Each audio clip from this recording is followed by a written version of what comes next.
Hola, ¿qué tal? ¿Cómo estás? This is Professor Jason, your guide to Spanish, and today's quick video topic is going to be on the forms of the conditional tense. Let's take a quick look. Okay, now this really is a very simple tense in terms of the form, right? We're talking about the conditional.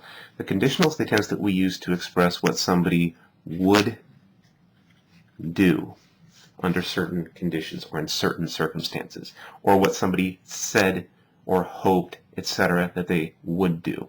Basically, whenever you find yourself thinking would, should, or could, you're talking about the conditional. Okay? So, the forms again. You take the infinitive of the verb, right, and you're going to add directly onto the infinitive, right, the endings that we normally associate with the imperfect of ER and IR verbs. So I would say, hablaría, I would speak. Hablarías, you would speak. Hablaría, he or she would speak. Hablaríamos, we would speak. Hablaríais in Spain, you all would speak. And hablarían, you formal or they would speak. Okay? So another cool thing about this tense that makes it very easy is it doesn't matter if we're talking about an AR, an IR, or an ER verb. The formula for coming up with the form is the same. You take the entire conditional, or excuse me, the entire infinitive, right, the unconjugated form, and just add those endings. So, I would eat, comería.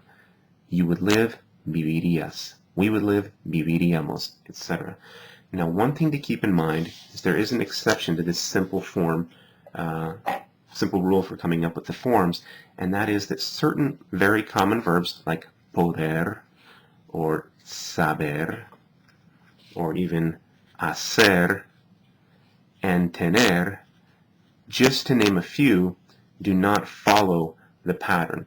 What we have is that you have an irregular situation where certain letters drop out, and so you have an irregular stem, okay, that look like this. And you need to consult a book because there are a few more verbs that have these irregular stems in the conditional, right? So you take these stems here, and then you add your endings. And I'm just giving you the yo form to give you an idea, right? So I would be able to, podría. I would know, sabría. I would do, haría. I would have, tendría.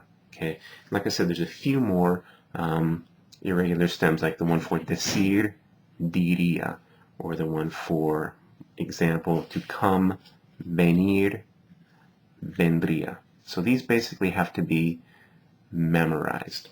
All right? So those are your regular and irregular formulas for coming up with the forms of the conditional tense. All right. I hope today's quick video lesson topic on the conditional forms has been helpful and useful to you. As always, I welcome your questions, comments, and suggestions here on my channel. So leave me a video comment and let me know what you thought of this lesson. This has been Professor Jason. We'll see you at the next one. Hasta pronto. Ciao.